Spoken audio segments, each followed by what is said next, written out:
This episode is brought to you by DistroKid. It's that time of year again. Everyone knows that the holidays can become overwhelming quickly, so the sooner that you get things done, the better. For both shoppers and businesses, the best time to score great deals during the holidays is Black Friday and Cyber Monday weekend. And that's why you need Shopify.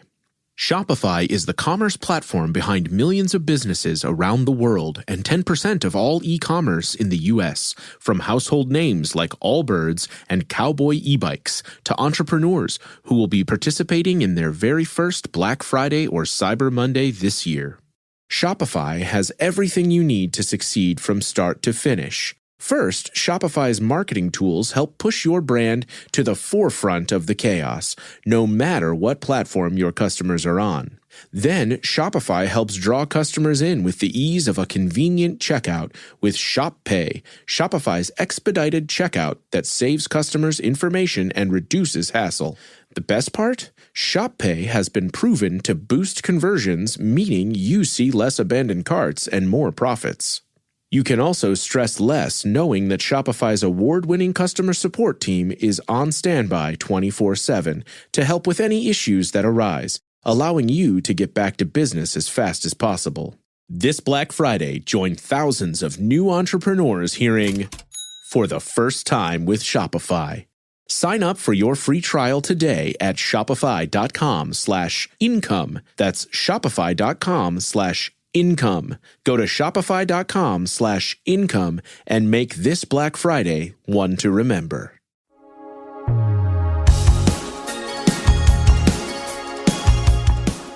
Hey everybody, Chris DeMakes, a podcast producer, Chris Fafalius here. Hey, a few months back, I dropped the first episode of the A Band Called Punchline podcast here into the Chris DeMakes, a podcast feed. Punchline, for anybody who doesn't know, is the band that I play in and how I came to know Chris and all the Less Than Jake guys.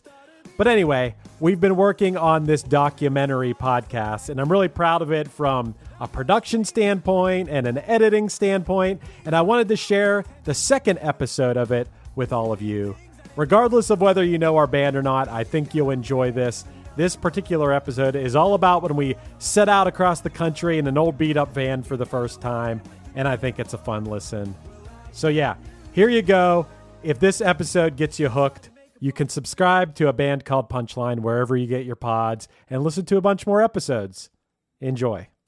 Previously on A Band Called Punchline. Chris was in the next class in the next period, and him and all his buddies wrote Kurt Cobain Lives all over my art folder. And I think I was wearing a hat, but I had never really worn a hat. But since I was starting this new thing with a new friend, I could wear a hat. Our parents probably thought, okay, they want to get together and play some really bad sounding music.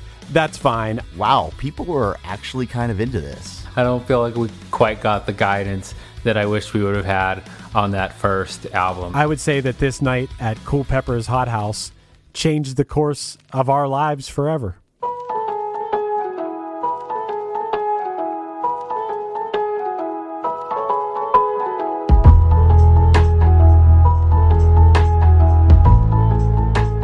It's 1999, and Punchline has made the important addition of a fourth member. Paul Minitiati has not only filled out the band's sound with a second guitar, but also added a third voice into the mix. Vocalist and previous only guitarist Steve Sabosley recalls. Paul joined the band and we took a big jump musically. He was very knowledgeable in music theory. He was also 15, but he had been playing in bands since I believe he was 11 years old. Bassist Chris Fafalius.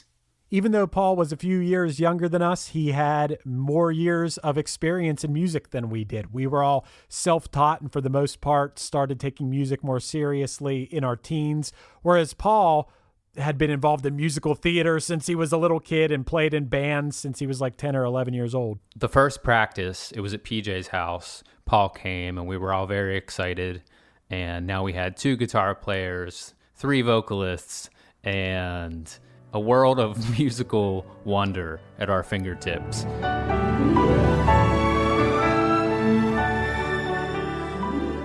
Original Punchline drummer PJ Caruso. Yeah, I remember the first practice very well. I can remember him standing in front of the little entertainment center at my parents' house. Pretty quickly, we realized that we had been doing backup vocals wrong. And as Paul taught us kind of what harmonies were and how they worked, which, when two people sing different notes at the same time, it sounds really cool and makes kind of gives me chills if it's the right combination.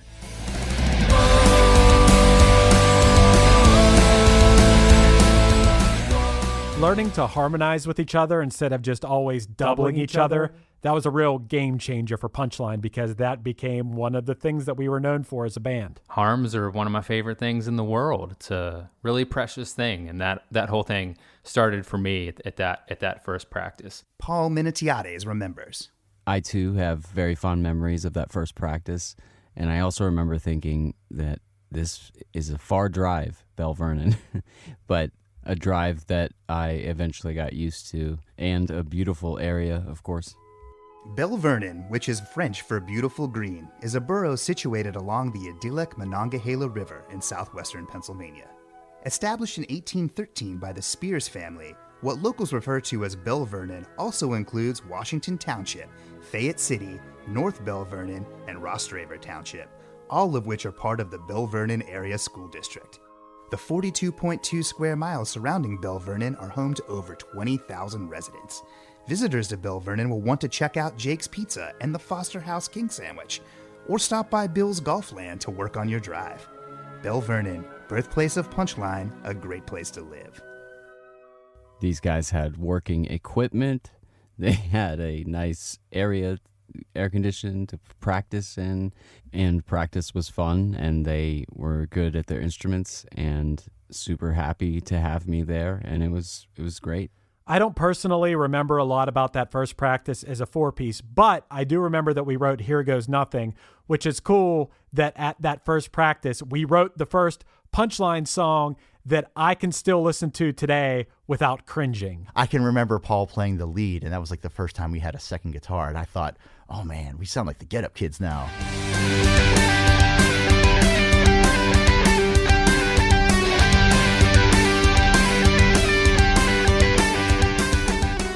That was a very cool practice and definitely a game changer for us. We went and played our first show, I think a couple weeks after that.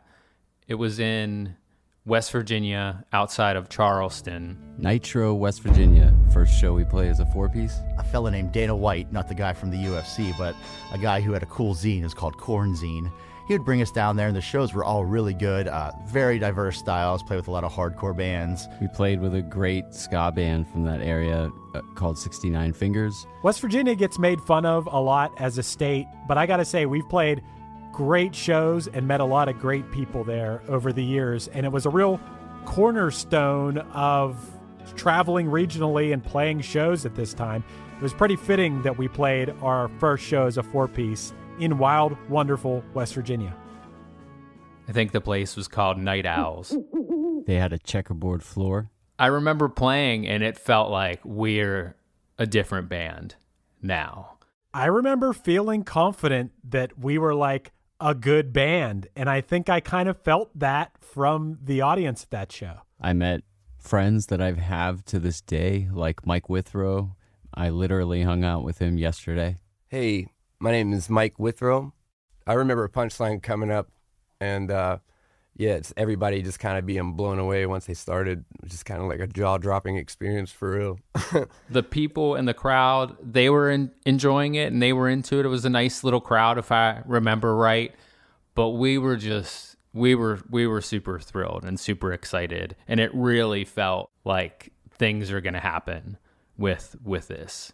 And so this is the start of what I refer to as the major motion picture era, which I also refer to as kind of the real start of our band. I know we had already put out a couple albums, but I kind of don't even recognize those anymore. I know they exist, but this was kind of the real start of Punchline. Quick interjection here. My second show with Punchline was at Club Laga, opening for the Juliana Theory. Around this time, a rock band from nearby Greensburg, Pennsylvania, the Juliana Theory, were picking up national steam on the heels of their debut Tooth and Nail Records release, Understand This Is a Dream, showing Punchline firsthand that it was possible for a band from their area code to achieve recognition beyond the local and regional level. Tell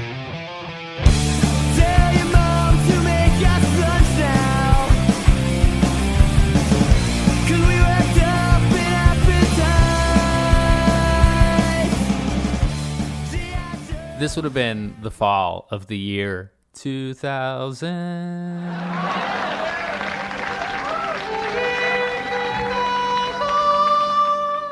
I was in college at Pitt. I was a sophomore. I was having a great time, making lots of friends, going to lots of shows at Club Laga. We were playing a lot on the weekends. We were kind of the consummate opening band at Club Laga because we hustled. At some point in this time period, there was a shift from us being an opening band because we were willing to sell tickets to a bigger band's show to selling tickets to a bigger band's show to people that actually wanted to see our band, not just get a cheaper ticket to a bigger band show. And I don't even know if we were aware when that shift started to happen. I was kind of our booking guy, which I had super fast internet at school. So I was trying to book us shows through just random people I would find online. And we got a lot of shows, and we started going to a lot of places and driving as far as we could on the weekends. I remember all four of us meeting up in all kinds of computer labs on Pitt's campus. It's funny how little memories I have of actual college. I was there for 4 years, but I have not that many memories of actual college because all my memories are taken up by these weekend shows we would go play, practices during the week, just being excited about Punchline. That was my life. And we were practicing a lot and writing new songs and writing our first songs with Paul, because I feel like he came in and we had some new songs, maybe like 2 songs already, and he kind of, helped us revamp those. And then from there we started writing all together. These songs is when Punchline to me really begins, and where we had a sense of songwriting. And again, I believe before I could realize it, Chris says, we got to go. We got to get in the studio. We got to get this stuff down. I've always thought that the recorded songs and albums were the number one most important thing. And yeah, playing music with your friends and playing shows and everything else that goes along with being in a band is really cool. But the songs and albums are what will live on. And, I think more deeply about that now, but even back then, I really think I knew that. And that's what makes me really happy when Steve talks about me being like the guy in the band who's like, well, we got to get in the studio now because hell yeah, that's the most important thing. That's the whole point of this. In classic fashion, we followed Logic because our, and I don't mean like being logical, our friend's band Logic had just recorded with Billy Rossi.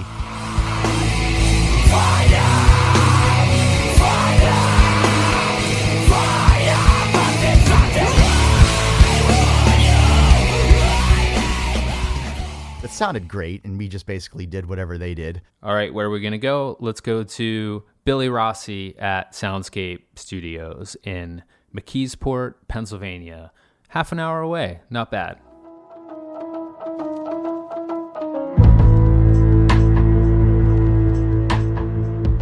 It was the dawn of digital recording, and this brand new recording technology and software called Pro Tools rapidly opened up endless possibilities in the studio. It had a lot of advantages. We could move a lot quicker. We could do a lot more multi-tracking. And we spent a lot of time on this album and at this studio to the point where I was in college, but was also living the studio life and really exploring music theory and writing these songs. And just very naturally, we stumbled into this way of making songs that had long intros and a lot of different parts. Like you might hit 6 parts before you even get to the first verse. So incredibly cool to be leaving high school every day to go to a legit studio with like really cool lights, low lighting, red, and like really cool engineer Billy Rossi. And yes, sit around with Steve and Chris and PJ and iron out every detail of every section and movement of these songs. I know this will become a running theme in this series, but we definitely at this point threw away the book on how you write a song, or actually we probably never even read that book. Instead, we wrote these epic type of songs where the song had not just an intro, but it had like a first intro, a second intro, a third intro, and there would always some be a other little pre-chorus, part, then of course then a first chorus, verse, then there would be a then post-chorus, like and a sometimes intro, there would post be verse, like a an second intro to the post-chorus. re-intro. I don't even know how to describe it. It was just basically if someone thought of a cool part musically, you put it in there and you didn't take it out. It was a funny experience recording at Soundscape. I think a lot of people had the same experience where they spent, somewhere in the 5 figures to record an album. I feel like at the end of making the album, we added up how much we had spent on it, and it was kind of a lot. It's a good thing that we started making money at our shows and selling merch and CDs at this point, because I don't know the exact number, but I always remember this number sticking in my head, that we spent, I believe, $13,000 to record an 8-song album at a local studio. We surprised ourselves with how much we had to spend, but we got a music education out of it and a pretty good album. All right, we got to talk about the songs. And the first song on this album is Express. And to this day, I don't know why that song is called Express. We would open with this opus of a song. Opening with this song was awesome. When it kicked in, we would rock out as hard as we possibly could, and it really set up the rest of the set.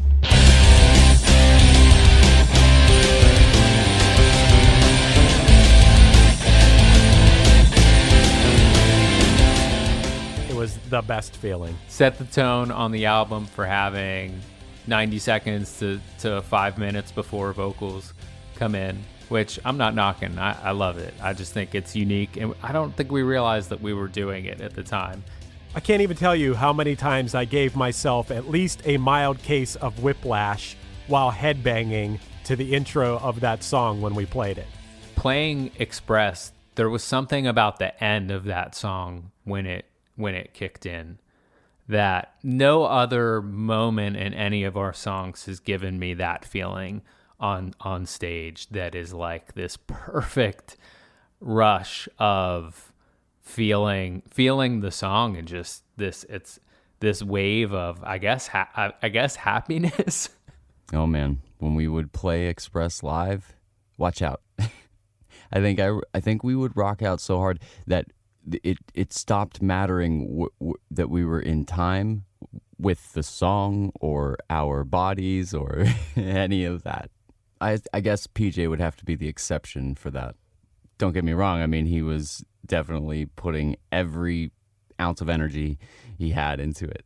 But the front of the stage probably looked like Tasmanian devil tornadoes, and just very cartoonish in a way. I remember that last bit the last end of the song, I would put absolutely everything I had into it. Something that occurred to me just today that I've never discussed with my bandmates before is that not only did we go off live at the end of this song, but also on the actual recording, I scream, "Here we go!" before we go into this ending. That is something we would never do on a recording now. Like, that's a lot of real energy in a recorded song.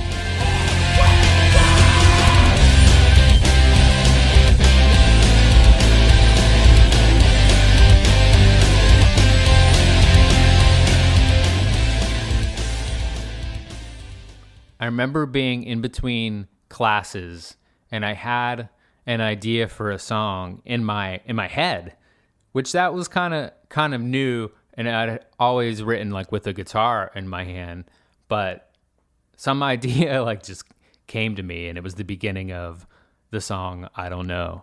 You know I don't like sports, so why you playing these games with my head? You act like I'm not hurt, so explain to me why I'm sitting the bed. You know I don't like sports, so why are you playing these games with my head?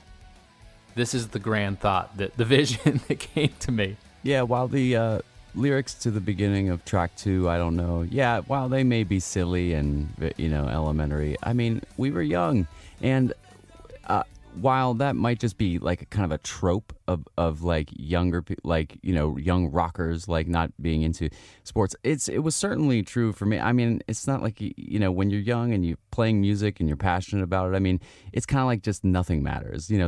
Sports aren't singled out in that sense. That's probably one of the lyrics from this album that's easiest to make fun of. And I kind of don't know how I personally let that slide, considering I do like sports a lot. But hey, that lyric stood out, and it wasn't generic, and it was memorable, so I wouldn't change a thing about it. One of the really cool things about I Don't Know, I think, and it came from us essentially playing a lot of live shows and wanting to get certain reactions from the crowd, but I Don't Know had a bouncy part to it. I don't know what to do anymore when I know wisely tell you.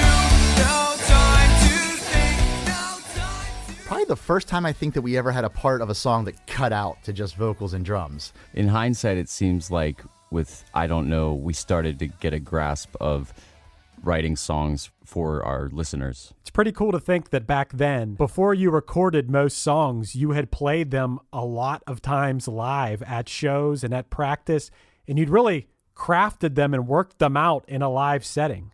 Another song that I remember being popular back then, and one of our favorites to play, was Weekends, which had the traditional punchline minute-and-a-half intro. People liked Weekends a lot, and we liked playing it a lot, but I would have to say that of any punchline song, this probably has the most dated references in the lyrics. There's a line, if seeing is believing, then I know that this will work.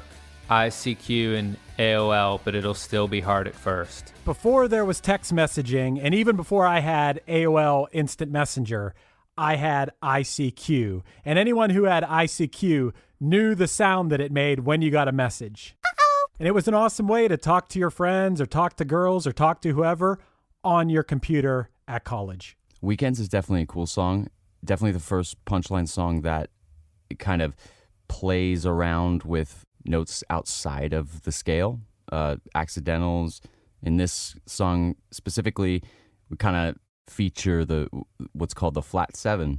So Punchline's music was starting to become smarter. Weekends was the first song of ours I ever heard played on the radio, and I had pulled up to my friends to go hang out in a cul-de-sac somewhere, and Weekends came on, and it was a beautiful summer night, and I turned it up, and I noticed how the radio station must have compressed the song more, but it hit in a different way than if you were listening to it on the CD, in a good way, and that was super cool. I'll never forget that.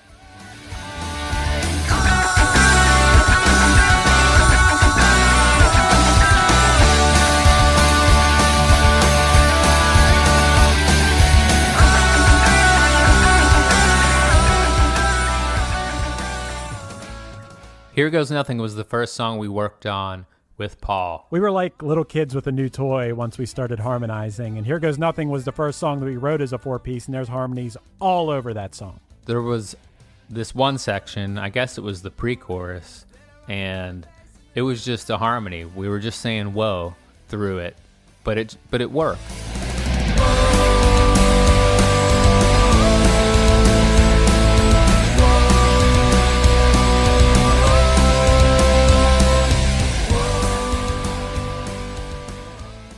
You Mean the World to Me is one of the songs that pretty much existed by the time I came into the band. So I was, it was fun to add guitar parts and add vocal harmonies to something that already existed.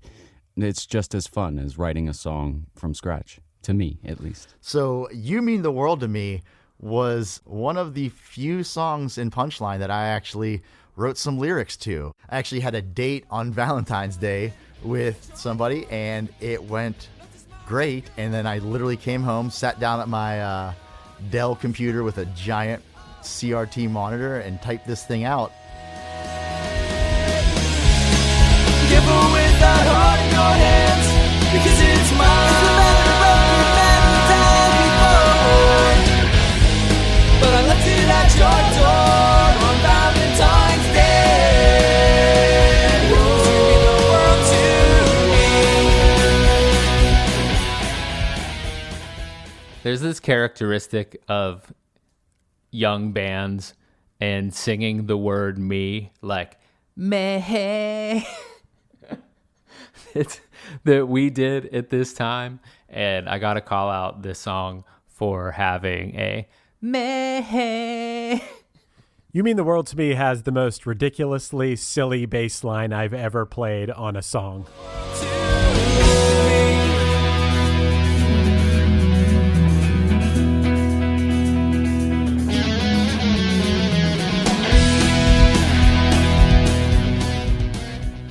Paul had an idea that he showed us on a piano at his parents' house. Year Long Winter was almost laughably different than anything that we'd ever done as a band. Like, I can't believe that this song was on the very next album from the Punchline self-titled album. It's crazy.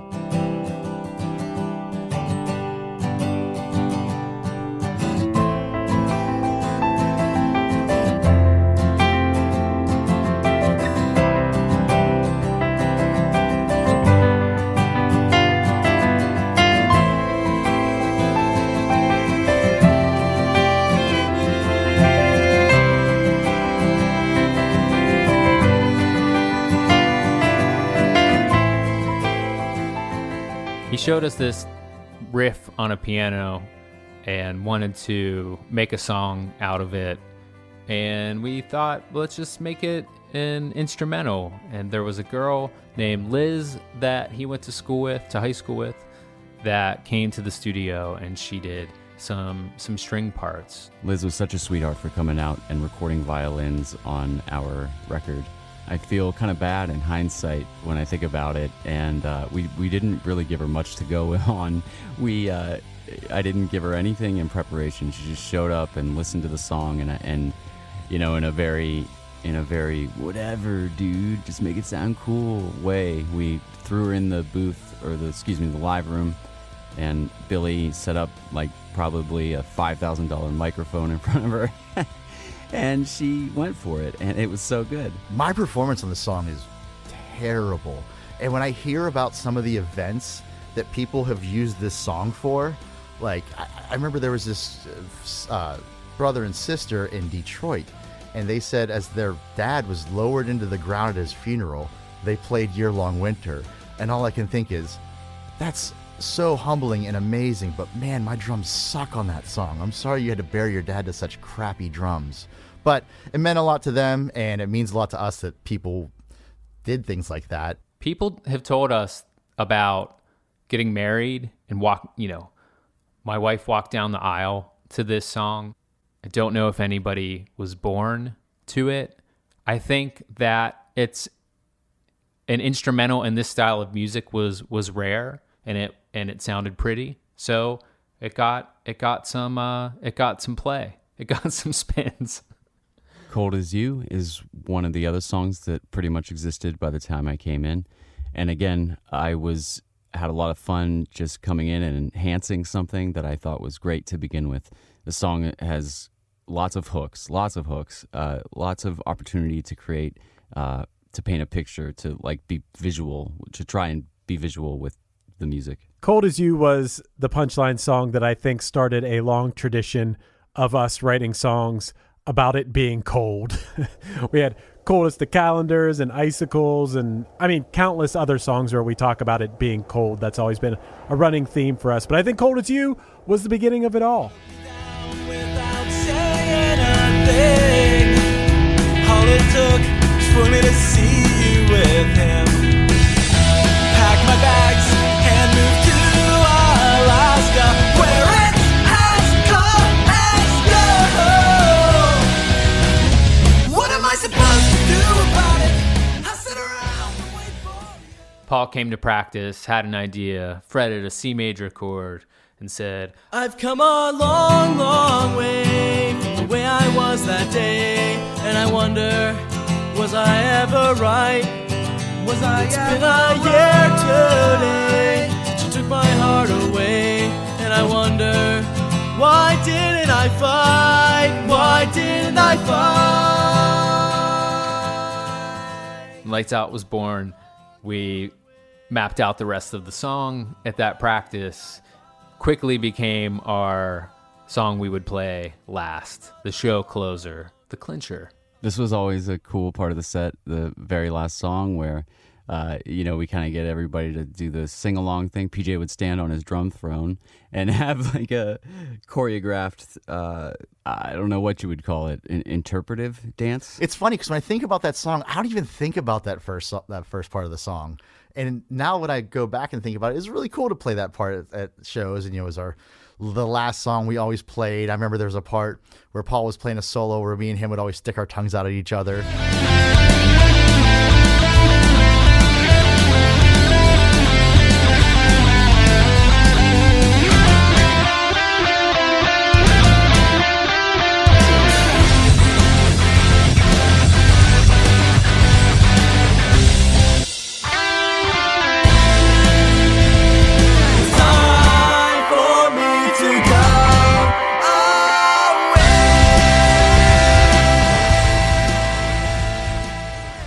Listening back to the songs as they were becoming complete was this mind-blowing moment, hearing the vision of what a song could be and what our songs were going to sound like, and how exciting it was that we were going to take those songs and show them to people, and hey, this is what we sound like now. It was certainly a jump. Oh man, being in your late teens or early 20s and hearing the mixes of your songs back through studio speakers while you're all standing there together listening, that is totally magical. I mean, it's still amazing today to hear mixes of your songs back, but at that time, I know we all felt like incredible hearing these songs. Looking to elevate your music career? DistroKid is a digital music distribution service that enables musicians to distribute their music to online stores and streaming platforms such as Spotify, Apple Music, YouTube Music, Amazon, Tidal, and many more. DistroKid collects earnings and payments, sending them to you, the artist. With DistroKid, artists unlock a world of possibilities. From easily paying collaborators with splits, to securing your music with DistroLock, DistroKid covers all bases. Plus, you can promote your releases with Hyperfollow and create eye-catching visuals with the Spotify Canvas generator, all for free. But that's not all. Introducing the DistroKid app, now available on iOS and Android. Artists can manage their releases, view streaming stats, and withdraw earnings, all from the palm of their hand. And for those looking to perfect their sound, check out Mixia. With its simple interface and customizable mastering options, artists can make their music sound polished and professional within minutes. And don't forget about Instant Share, DistroKid's newest feature. Share large files securely with collaborators, producers, and more, ensuring your music streams at the highest quality. Ready to take your music to the next level? Download the DistroKid app and explore their suite of tools today. Plus, listeners can enjoy 30% off their first year by visiting distrokid.com/VIP/DeMakes. That's distrokid.com/VIP/DeMakes. As a raider scavenging a derelict world, you settle into an underground settlement. But now you must return to the surface, where arc machines roam. If you're brave enough, who knows what you might find. Arc Raiders, a multiplayer extraction adventure video game. Buy now for PlayStation 5, Xbox Series X and S, and PC. Rated T for teen. This episode is brought to you by Nespresso. Gift magical mornings with Nespresso Virtuo Pop. Compact and stylish, Virtuo Pop is made to meet every morning coffee craving. From espresso to coffee, hot or iced, at the click of a button. And celebrate the season with Nespresso's limited edition coffee flavors. Sweet almond and hibiscus, cinnamon and candied tamarind, and festive double espresso. Magic in the making. Shop the holiday gift collection exclusively at Nespresso.com. The Burlington Coat Event is back. Buy a coat now through November 29th and get $5 off your merchandise purchase of $25 or more from December 6th through December 24th. Plus, Burlington is donating 50,000 new coats to help those in need nationwide through our partnership with Delivering Good. We've been keeping you warm for over 50 years. We'll see you at our coat event. Burlington. Deals. Brands. Wow. Visit burlington.com/coats for details. This episode is brought to you by Netflix. From the creator of Homeland, Claire Danes and Matthew Rhys star in the new Netflix series, The Beast in Me, as ruthless rivals whose shared darkness will set them on a collision course with fatal consequences. The Beast in Me is a riveting psychological cat and mouse story about guilt, justice, and doubt. You will not want to miss this. The Beast in Me is now playing only on Netflix. This episode is brought to you by Indeed. Stop waiting around for the perfect candidate. Instead, use Indeed sponsored jobs to find the right people with the right skills fast. It's a simple way to make sure your listing is the first candidates see. According to Indeed data, sponsored jobs have 4 times more applicants than non-sponsored jobs. So go build your dream team today with Indeed. Get a $75 sponsored job credit at Indeed.com/podcast. Terms and conditions apply. Every story you love. Every invention that moves you. Every idea you wished was yours. All began as nothing. Just a blank page with a blinking cursor. Asking a simple question. What do you see? Great ideas start on Mac. Find out more on apple.com/Mac. This episode is brought to you by State Farm. Listening to this podcast? Smart move. Being financially savvy? Smart move. Another smart move? Having State Farm help you create a competitive price when you choose to bundle home and auto. Bundling, just another way to save with the Personal Price Plan. Like a good neighbor, State Farm is there. Prices are based on rating plans that vary by state. Coverage options are selected by the customer. Availability, amount of discounts and savings, and eligibility vary by state. What I bought? A new Blink Mini 2K Plus smart security camera. What I got? 2K clarity sharp enough to see every detail of home when I'm away. Plus audio like I'm in the room, not with my bestie traveling to another city. Plus easy plug-in setup to install faster than skipping through podcast ads. But you'd never skip ads, right? Plus, I got all of this for just $49.99. Blink Mini 2K Plus. Mini camera, max performance. Shop now at Amazon.com/Blink. Wayfair's big sale is returning. Get ready for Way Day. For 4 days only, score up to 80% off all things home with free shipping on everything. From October 26th through 29th, score Wayfair's best deals, like up to 80% off area rugs, up to 60% off mattresses, up to 60% off bedroom furniture, and more exclusive doorbuster deals. So mark your calendar and shop Way Day starting October 26th at wayfair.com. Wayfair, every style, every home. Experience a membership that backs your business journey with American Express Business Platinum. When you pay with membership rewards points for all or part of an eligible flight booked with a qualifying airline through Amex Travel, you can get 35% of those points back, up to 1 million points back per calendar year. American Express Business Platinum. There's nothing like it. Terms apply. Learn more at americanexpress.com/business-platinum. Every day, thousands of Comcast engineers and technologists like Olu Shei are working to build the best sports viewing experience. Some of my favorite moments throughout my life are watching sports with my dad. Now I work at Comcast as part of the team that created our AI highlights technology, which uses AI to detect the major plays in a sports game. And now, millions of sports fans will never miss a moment. Visit ComcastCorporation.com/sports to learn more.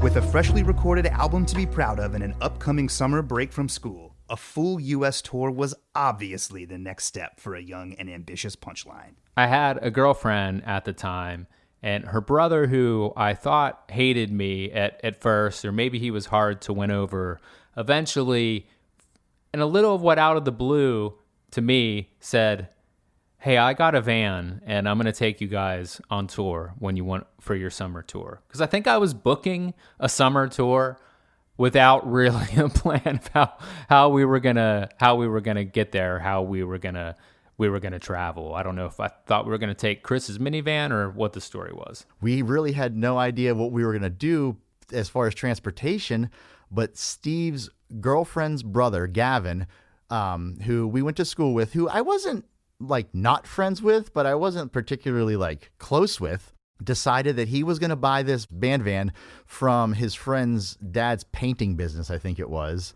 And he redid the whole thing, put carpeting through the whole thing, got seats from a junkyard. I mean, he did an awesome job. I think it was an 86 Dodge Ram van. No air conditioning, of course. And, but he put like conversion van seats and stuff in it.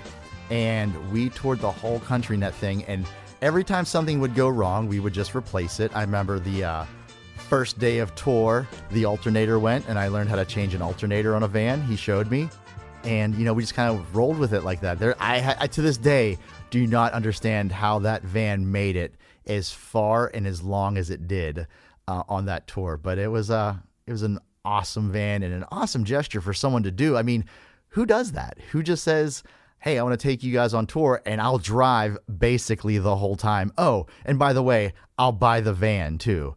Pretty incredible, Gavin. Pretty incredible. Sweet Gavin. No idea what we would have done without him. We wouldn't have been able to play any of those shows that Steve was booking. And looking back, it's kind of funny to realize that Gavin was looking for an adventure of his own, and you probably saw a great opportunity with cool enough guys to hang with for a summer. The closer and closer we got to beach areas, he would clap his hands together and rub them and say, soil's getting sandy, guys. So by the time we arrived at Virginia Beach, he was just exploding with excitement, and we were too. Gavin is a pretty amazing part of the Punchline story, and I'm sad I've kind of lost touch with him over the years, but he just like came out of nowhere. It was like, I'm going to take you guys on tour. He was this guy, he was missing his 2 front teeth that I think he had lost in a bicycle accident. And I think he had like the teeth to put in there, but he just never wore them. And he was helpful and hilarious, and so thankful for him. And I saw him in the past couple years, saw him somewhere, and he gave us, he had kept a journal on that first ever tour, and he had found like a couple pages of it. And, it was awesome. He got this van, this old beat up white van that was a cargo van, so there weren't windows in the back. And it said Punchline on the side in this purple, cute cartoon, bubbly font. There was a bed built into the back, and I know that I have all these memories of driving through Texas at like the hottest time of the year with no air conditioning and no windows, and just all of us being in only our boxer shorts and like sprawled out on that bed like panting.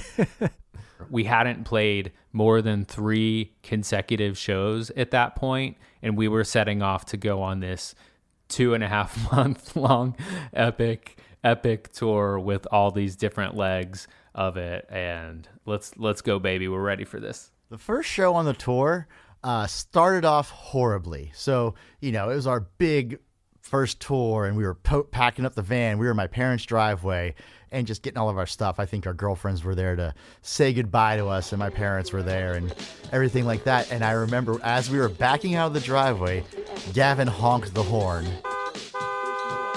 and the radio turned off. That was an indication that we had a very bad battery or something. The first show of the tour was in Dayton, Ohio, and the van broke down as we pulled in to the show. But it was a really good show. This tour was at the time where there were cell phones, like, little flip phones and, the Nokia bricks and things like that. But I didn't have one. And so, it was definitely calling cards and payphones, which was hilarious. Like, I actually get excited whenever we were playing a show and there was a payphone there, or if we were staying somewhere and there's a payphone nearby. Chris had a cell phone that was our emergency cell phone. At this point, that's what you used a cell phone for. Paul had a cell phone And he used it. He had a sense about the future and used his phone like it was 10 years later and you could talk on the phone anywhere. But at the time, there were these things called roaming charges that this is foreshadowing for what Paul's cell phone bill was that summer. I'm sorry, Paul. It's been long enough. We can talk about it. Paul definitely did not abide by those rules at all and just kind of ran up the biggest phone bill ever. I think Chris may have too. Oh, man. We're going here, huh? Yep. That was roaming charges were a thing. And, young Paul didn't know anything about that. And now old Paul is still paying Sprint for it. No, I'm kidding. It was bad, though. Not kidding. If you'd have taken all the money that Paul and I spent on roaming charges on our cell phones that summer, we probably could have recorded like half a song at Soundscape Studios for all that. I think we all had girlfriends. I was using a payphone and calling cards that had minutes on them.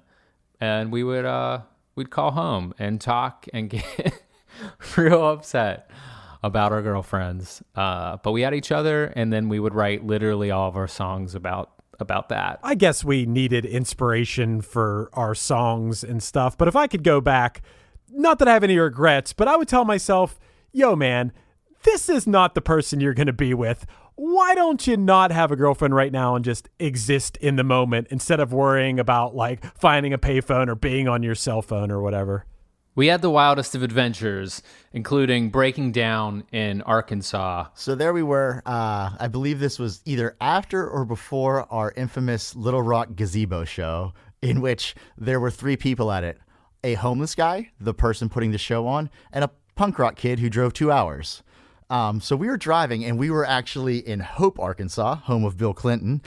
I was sitting shotgun, and all of a sudden this giant boom happens in our van. The drive shaft, which is a crucial part of a vehicle, busted, and we were stuck on the side of the road on a hot day, on a Sunday afternoon, on the way to a show, and we were about as stuck as you could be. Called AAA, Kai comes and tows us, and he says, you know what, I think I can help you with this. I believe it was a Sunday, so we were basically, up a creek about getting this van fixed. So he goes, you know what, my friend is a machinist and he's just up the road.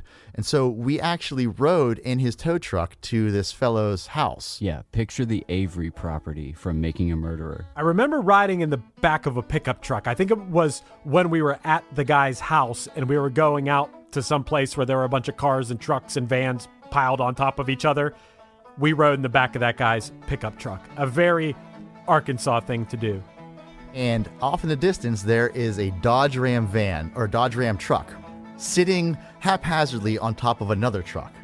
And so the guy who drives the tow truck goes and gets his forklift, lifts up the truck, and this old man, I mean, I'm guessing he had to be at least be in his 70s at this time. He goes under the truck and he's just yanking on this drive shaft. And the whole time, the truck is just rocking on these forks of this forklift. And I'm thinking, this guy's going to die. We're going to be here and see it. And this is going to be absolutely insane. But he didn't die. He pulled the drive shaft off. We threw it in the truck, drove back to his house. And this is like, I mean, this house was off the beaten path in that it was off the paved roads. You drove on dirt roads to get to it. And we obviously rode in the back of his pickup truck to get back to it. And, he had this sweet, Southern lady wife. She gave us sweet tea, and their grandkids were there. It was an insane experience. There was a kid who had a frog that said, I'm not even going to do it. PJ does it the best. You want to touch my frog? I think that all bands, as part of paying their dues, should have to have an experience like this where you're riding in the back of pickup trucks and getting drive shafts from junkyards and petting frogs. We had a Game Boy, and so we were just kind of playing Game Boy, and he cut down this drive shaft, welded it, and Gavin and I got under the van, put it on. Gavin knew how to do it. I was obviously just the guy holding the light. And then we were on our way. And I remember the funniest part was this guy just saved us. I mean, superhero saved us. And he goes, hey, if it's not too much trouble, if you can give me like $40 for that. And that was, I think we gave him like 100 and said, you saved our lives. Yeah, what a crazy story. And thank you guys for handling that for the most part. PJ mainly, I guess. PJ and Gavin. Because I just mainly retreated into the Game Boy, into Tetris land.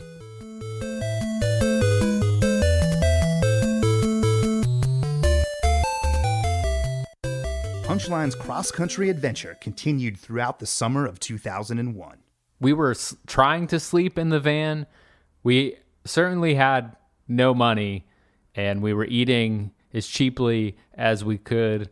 And I think even, heating up a can of beans in a pan on the side of the road sometimes. This was definitely the start of an entire era of me eating cold green beans and peas out of cans in the van. I think we only did it once, really, because it was more of a pain than it was actually worth. But we pulled over to a campsite and just had a cookout. It wasn't like we had a show every night because we had a lot of driving to do and there were some gaps. But it was like we would have one or two really good shows a week and then a couple duds and then maybe a couple days off where we were eating cans of beans. I mean, there were stretches where people were very generous. I think we stayed with Paul's brother for over 2 weeks at one point, which is pretty funny when you think about it now, that he's living in this apartment in LA with 3 other people, and we just had all of us sleeping on his living room floor for 2 weeks. That had to be kind of hard on them. And now that I think about it, that was really, really generous of them. Yes, thank you to my brother Nikitas and longtime friend Damian Lavara. Thank you guys for letting us stay so long and for being so cool about it and giving us a basically 2-week vacation in Sherman Oaks, California. Thank you. It was in California. That's where the tour ended, and then we drove back home. Our CDs finally came, and I think we got to play the last couple shows in California, having our new finished major motion picture CD. It's crazy that we did this entire long tour in support of this major motion picture album, and we didn't even have the CDs until the very end of it. But it was really awesome when we finally got them in, and we had planted the seeds everywhere we went. We got people interested in our band in the most grassroots way possible. I wanted to call the album, and now I'm really glad that we didn't, but I wanted to call it Major Emotion Picture. And the guys were like, how about Major Motion Picture? Despite the fact that we were wearing gigantic Dickies shorts, we somehow knew that calling our album Major Emotion Picture probably wasn't that cool. Yeah, good call on that one, Chris. Steve, it was a good idea for sure. But Chris, what a diplomat here, finding a solution within this potentially cringeworthy album title. The album looks like a colorful, orangey and gray film strip. Our friend Christy Goodfellow took the photo. That's the photo on there. I think my parents' phone number is listed on the back. Some things I didn't think about until right now, but we called this album Major Motion Picture. And yeah, the front cover, it's a picture of us with a film strip, and there's some palm trees behind us.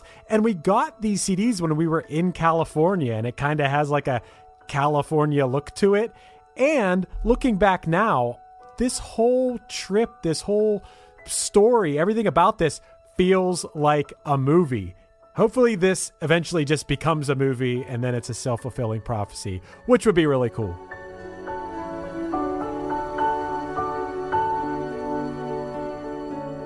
Like any good movie, Punchline's journey included its heartbreaking moments. Gavin's brother lived in San Diego. We got to stay there too for many days and kind of have a San Diego experience.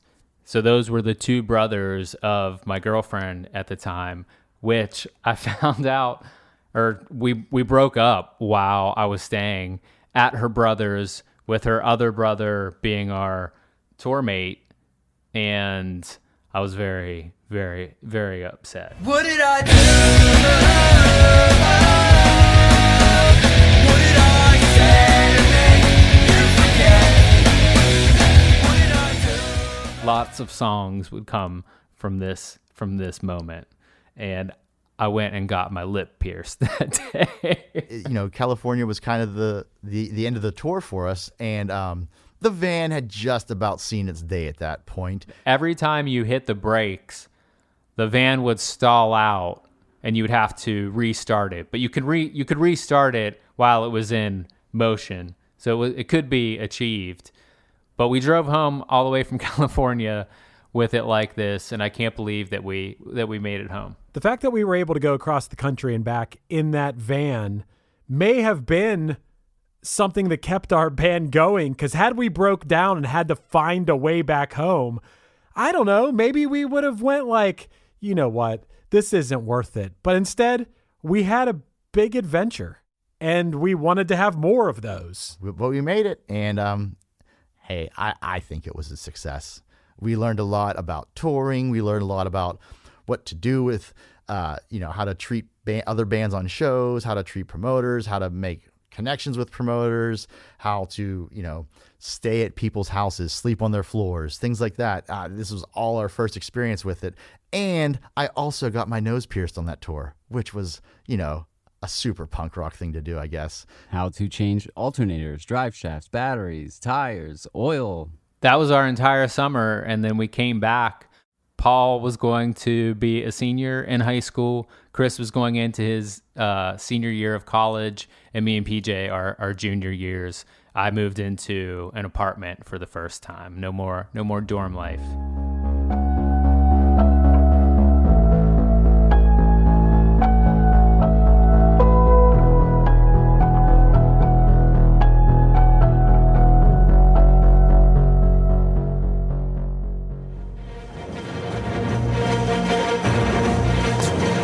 It's 8:52 here in New York. I'm Bryant Gumbel. We understand that there has been a plane crash on the southern tip of Manhattan. You're looking at the World Trade Center. We understand that a plane has crashed into the World Trade Center. We don't know anything more. Joined by the entire network just to show you some pictures at the foot of New York City. This is at the World Trade Center. Obviously a major fire there, and there has been some sort of explosion. We don't fully know the details. There is one report. No idea right now. There's another one. Another plane just hit. Right. Oh, my God. Another plane has just hit. It hit another building. Flew right into the middle of it. Explosion. Yeah, that was a pretty depressing shot of reality after a pretty carefree summer of traveling around and making music.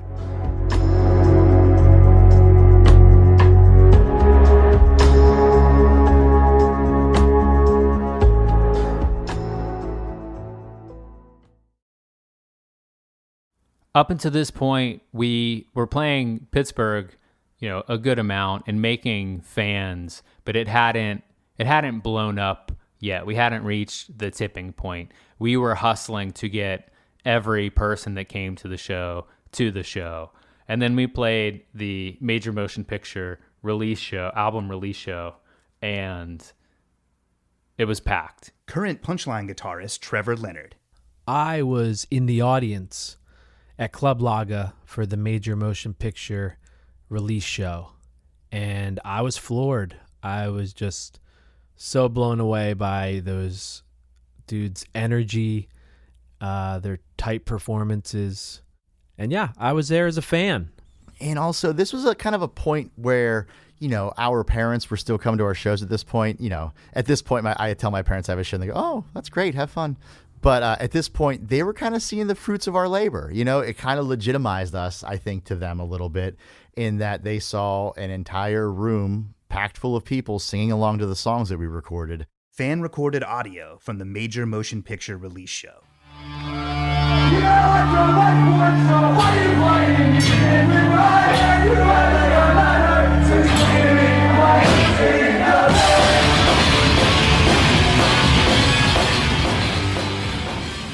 Finally came full circle. Club Laga, the place that we had opened so many shows and opened for so many touring bands. Now people were there to see us at our headlining show. Of course, I put on my best pair of huge brown Dickies shorts and a Grizzly Adams t-shirt. What else would you wear on this special occasion? People really, really came out, and it was, it's not that we didn't hustle, but we had reached that tipping point. Yeah, seemingly like overnight, or at least before we knew it, we were headlining our own shows at Laga, and they were they were selling out and they were doing amazing. So yeah, we were onto something really great. And I can remember that's kind of one of the shows when I was talking about earlier about playing at the end of Express. That show is really where I can remember playing Express as hard as I could.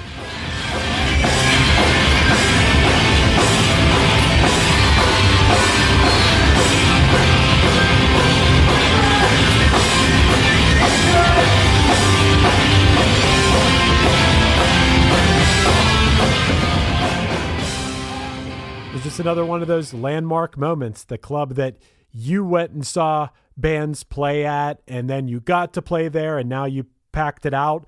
At that point, I felt like we were unstoppable. Yeah, that was an amazing time. It's one of those times, too, that I look at and I think, man, I wish I would have stopped and just looked around a little bit more and thought, this is awesome. We were really starting to get sucked in by the whole recording and making songs. We loved playing live, but we immediately got back in the studio with Billy to start the Rewind EP, or what would become the Rewind EP. The experience of recording Major Motion Picture with Billy Rossi, definitely set a tone for us. And even to this day, all of us record ourselves at home, but it sparked something in us. I guess it just really showed us how, that's where you can really dig in and tease out the full potential of a song. I'm pretty proud of young us for not just like resting on our laurels and be like, look, people like us, and just playing those 8 songs for the next 5 years. No, we were ready to move on and make more music. I'm glad we did.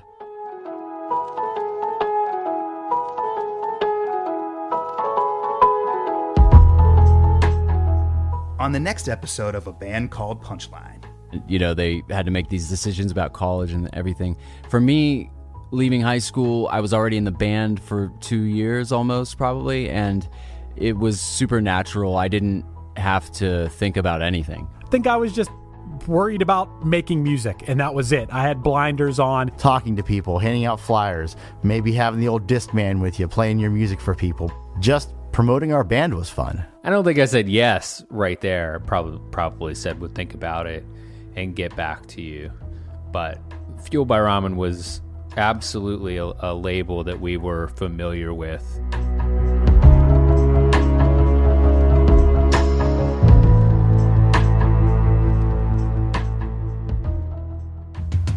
Thank you so much for listening to A Band Called Punchline, the story of our band, Punchline. You should listen to our music. It's everywhere where you can listen to music.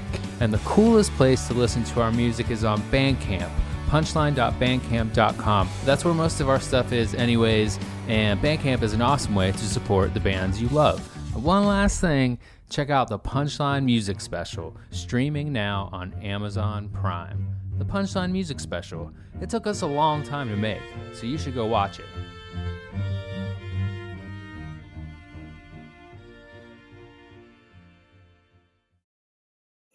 Kay Jewelers' early Black Friday sale is happening now. Get up to 50% off Black Friday deals and up to 40% off everything else. Don't miss this sale. Start your season with savings, only at Kay. Exclusions apply. See Kay.com/exclusions for details.